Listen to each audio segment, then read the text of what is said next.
নমস্কার। পাঁচমিশালির আজকের পর্বে সকলকে স্বাগত। বাংলাদেশে শেখ হাসিনার মৃত্যুদণ্ড ঘোষণা করে দিয়েছে সেখানকার আদালত। আজকের বিষয় এর পরে কি, আর এই বিষয়ে আমরা কথা বলবো বিশিষ্ট সাংবাদিক তরুণ চক্রবর্তীর সঙ্গে। তরুণ, আপনাকে পাঁচমিশালিতে স্বাগত। ধন্যবাদ আপনাকে। বাংলাদেশ আদালত শেখ হাসিনাকে যে প্রক্রিয়ায় মৃত্যুদণ্ড দিয়েছে সেই প্রক্রিয়া কতটা নিরপেক্ষ এবং স্বচ্ছ তা নিয়ে আন্তর্জাতিক স্তরে এখন আলোচনা শুরু হয়েছে। এ বিষয়ে আপনি কি বলবেন? এই আদালত, ওনার যে আদালতে করা হয়েছে ওটাকে অনেকটা কোয়াক জুডিশিয়ারিও বলা যেতে পারে। কারণ আন্তর্জাতিক অপরাধ ট্রাইব্যুনাল এইটা শেখ হাসিনার আমলেই তৈরি হয়েছিল, কিন্তু মানে এই প্রক্রিয়ার মাধ্যমে অনেকের ফাঁসিও হয়েছে। বাংলাদেশের রাজনৈতিক ব্যক্তিত্ব যুদ্ধ অপরাধের বিচার করতে গিয়ে। তারপর গত বছর সরকার পরিবর্তনের পর সেই ফরেনার্স ট্রাইব্যুনাল নামটা থাকলো এক, কিন্তু বিচারক যারা তাদের পরিবর্তন করা হয়েছে। তারপরে এই রায় ঘোষণা হয়েছে। এই রায়কে কেন্দ্র করে আমার কাছে যা খবর, বিভিন্ন সংগঠন, এমনকি জাতিসংঘে মানে রাষ্ট্রসংঘ আমরা যাকে বলি, তার যে মানবাধিকার সংক্রান্ত কর্মকর্তারা রয়েছেন তারা উদ্বেগ প্রকাশ করেছে। অ্যামনেস্টি ইন্টারন্যাশনাল এই বিচার ব্যবস্থা আসামি পক্ষকে কোনো কথা বলার সুযোগ না দিয়েই একতরফা ফাঁসির আদেশের নিন্দা করেছে। উদ্বেগ প্রকাশ করেছে আমেরিকার হিউম্যান রাইট ওয়াচ। বিভিন্ন সংস্থা এই যে ক্যাঙ্গারু কোর্টের বিচার, যেটাকে ক্যাঙ্গারু কোর্ট বলে বিদ্রুপ করা হচ্ছে, সেই বিচারের নিরপেক্ষতা নিয়ে প্রশ্ন তুলেছে। খোদ শেখ হাসিনা তিনি বলেছেন যেটা প্রহসন, বিচারের নামে প্রহসন।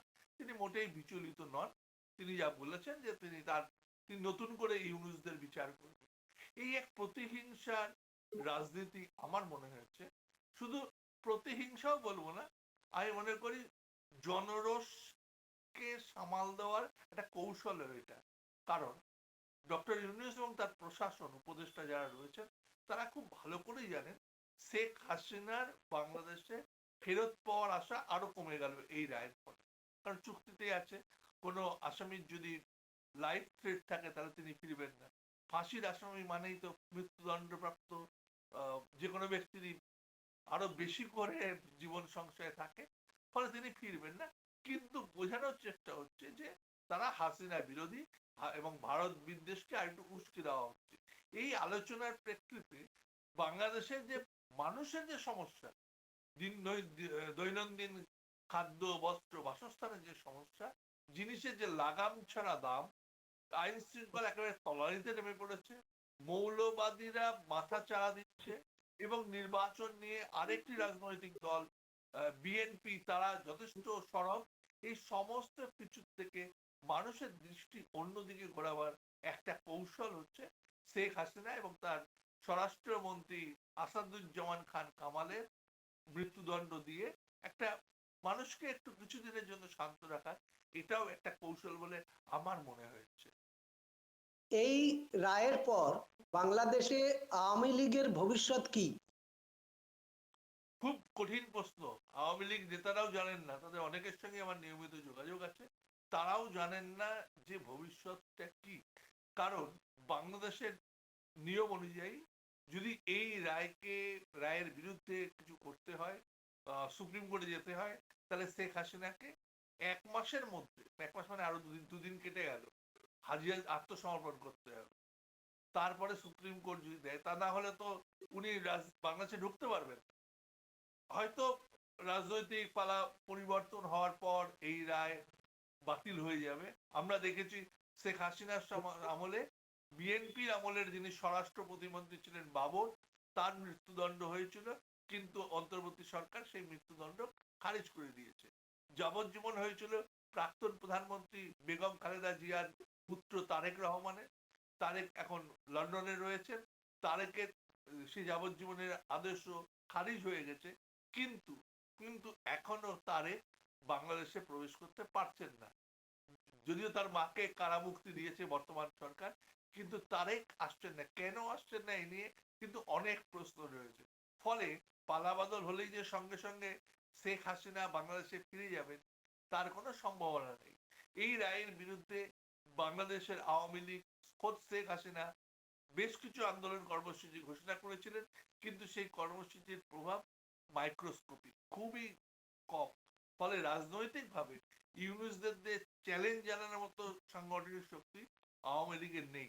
ফলে আওয়ামী লীগের ভবিষ্যৎ অনেকটাই অন্ধকারে। বরং বরং আমার সংশয় আরেকটি রাজনৈতিক দল বিএনপির আগামী ভবিষ্যৎ নিয়েও আওয়ামী লীগের মতোই বিএনপিও কি বাংলাদেশ ছাড়া হবে অচিরে, এই প্রশ্নটা কিন্তু আমার মধ্যে রয়েছে। কারণ বাংলাদেশে বহুল চর্চিত একটি ফর্মুলার নাম হচ্ছে -2 ফর্মুলা। 2007 সালে আমরা দেখেছি -2 ফর্মুলায় আওয়ামী লীগ এবং বিএনপি দুটোকেই বাদ দিয়ে অন্য তৃতীয় শক্তির উত্থানের চেষ্টা হয়েছিল। খোদ ডক্টর মোহাম্মদ ইউনুস চেষ্টা করেছিলেন তৃতীয় শক্তি হিসেবে আত্মপ্রকাশে, সামহাও সেটা সফল হয়নি। এবারও সেই প্রক্রিয়া চলছে। শেখ হাসিনা আর নেতৃত্বাধীন আওয়ামী লীগ, তাকে তো ঘোষণাই করা হয়ে গেছে তারা তাদের রাজনৈতিক কোনো কর্মকাণ্ড চলবে না, এমনকি তাদের কোনো খবরও করা যাবে না বাংলাদেশি সংবাদ মাধ্যমে। রয়েছে বিএনপি। বিএনপি এখনো পর্যন্ত চাইছে ফেব্রুয়ারিতে নির্বাচন, সেই নিয়ে তারা সরব। সেই নির্বাচন হবে কিনা সংশয় রয়েছে, এবং এই সরকার ক্ষমতা ছাড়বে কিনা তা নিয়েও সংশয় রয়েছে। বাংলাদেশের রাজনীতি এখন অনেকটাই মৌলবাদী নিয়ন্ত্রিত, পাকিস্তান নিয়ন্ত্রিত। পাকিস্তানের কট্টর জঙ্গিবাদী নেতারা, মৌলবাদীরা নিয়মিত বাংলাদেশে আসছেন পাকিস্তানের গুপ্তচর সংস্থা আইএসআই এবং এবং পাক সেনার কর্মকর্তারা। যে পাকিস্তান চেয়েছিল 71-এ তাদের পরাজয়ের প্রতিশোধ দিতে, সেই পরাজয়ের প্রতিশোধ নিতে চাইলে সেই পাকিস্তানের সঙ্গে বাংলাদেশের বর্তমান সরকারের এই দহরম মহরম সম্পর্ক অবশ্যই একটা মাথা ব্যথার বড় কারণ। কারণ হচ্ছে শুধু ভারতের নয়, বাংলাদেশের সাধারণ মানুষেরও মাথা ব্যথার কারণ। কারণ হচ্ছে বাংলাদেশের আপামর জনসাধারণ, তারা অসাম্প্রদায়িক চেতনায় বিশ্বাসী, তারা স্বাধীনতার চেতনায় বিশ্বাসী, তারা পাকিস্তান বিরোধী, তারা ভারতকে নিজেদের অভিজ্ঞতা থেকেই বন্ধু বলে মনে করে। কিন্তু কিছু রাজনৈতিক ব্যক্তিত্ব, কিছু মৌলবাদী সংগঠন, তারা পাকিস্তানের সঙ্গে আগেও ছিল। আমরা জানি 71-এর মুক্তিযুদ্ধের সময় পাকিস্তানের সেনাদেরকে সাহায্য করেছিল রাজাকার আল বদররা। তারাই এখন বিভিন্ন নামে, বিভিন্ন পরিচয়ে, বিভিন্ন মুখোশে পাকিস্তানকে নতুন করে মদত যোগাচ্ছে। ফলে বাংলাদেশের সাধারণ মানুষ কিন্তু মারাত্মক উদ্বেগে দিন কাটাচ্ছেন। খাদ্য নেই, বস্ত্র নেই, কর্ম নেই, আইন শৃঙ্খলার বালাই নেই, চুরি ডাকাতি লেগেই রয়েছে। মহিলারা পর্যন্ত ছিনতাই কর্মকাণ্ডে জড়িয়ে পড়েছেন। কিশোররা কিশোররা গ্যাং তৈরি করে রীতিমতো মানে মানুষকে অতিষ্ঠ করে ছাড়ছেন। কারণ পেটে ভাত না থাকলে তো মানুষ এমনটাই করবে। সেই পরিস্থিতি চেহারা নিচ্ছে। দিন দিন উদ্বেগজনক পরিস্থিতির সৃষ্টি হচ্ছে বাংলাদেশে। জটা বাংলাদেশে সাধারণ মানুষ উদ্বেগের মধ্যে দিন কাটাচ্ছে আপনি বললেন। আমাদের চিন্তা বাংলাদেশের হিন্দু সম্প্রদায়ের, তাদেরকে নিয়ে। তাদের উপর কি আরো বাড়তি চাপ বাড়লো এই শাস্তি ঘোষণার ফলে? আমি মনে করি না বাংলাদেশে হিন্দুদের উপরই শুধু চাপ বাড়লো। বাংলাদেশের আপামর সাধারণ খেটে খাওয়া মানুষের উপর চাপ বাড়লো, প্রান্তিক মানুষদের উপর চাপ বাড়লো। চাপ বাড়লো কারণ রাজনৈতিক অস্থিরতা সৃষ্টি হবে, হচ্ছেও। ককটেল বিস্ফোরণ হচ্ছে, বাসে আগুন লাগছে, খুন খারাপি হচ্ছে, রাজনৈতিক নেতৃত্বের নেতারা খুন হচ্ছে, হরতাল, শাটডাউন, কমপ্লিট লকডাউন, এইসবের ভুক্তভোগী তো সাধারণ মানুষই হচ্ছে। ফলে সাধারণ মানুষ, যাদের 10% হিন্দু, তারাও ক্ষতিগ্রস্ত হচ্ছে। এবং মৌলবাদীরা যদি সক্রিয় হয়, তাহলে তো মানে মুসলিম মৌলবাদীরা সক্রিয় হলে হিন্দুদের তো অবস্থা খারাপ হবেই। আমার যেটা মনে হয়, এবারের ব্লু প্রিন্টটা বোধহয় একটু অন্যরকম। এবারের ব্লু প্রিন্ট অনেকটা আমার ব্যক্তিগত অনুমান, বাংলাদেশের শরিয়ত আইন চালু করে বাংলাদেশকে আরেকটা তালিবানের শাসনে নিয়ে যাওয়ার একটা অপচেষ্টা শুরু হয়েছে। নির্বাচনের কথা বলে বা নির্বাচনকে বানচাল করারও হরেক চেষ্টা চলছে। সেই জন্য আমার মনে হচ্ছে নির্বাচন হলে এখনো পর্যন্ত যা খবর, আহ, সবচেয়ে বড় রাজনৈতিক দল বিএনপির ক্ষমতায় আসার পথ প্রশস্ত হবে। কারণ সবাই জানেন আওয়ামী লীগ বাদ দিলে বাংলাদেশের দ্বিতীয় বা প্রথম বড় শক্তি হচ্ছে বিএনপি।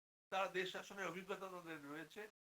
এবার তাদেরকেও আউট করে দিয়ে একটা অস্থির পরিস্থিতি তৈরি করে উপদেষ্টারা ক্ষমতা দখল করে রেখে আমার ধারণা তারা আবার বাংলাদেশকে একটা মৌলবাদী রাষ্ট্রে পরিণত করার চেষ্টা করছে।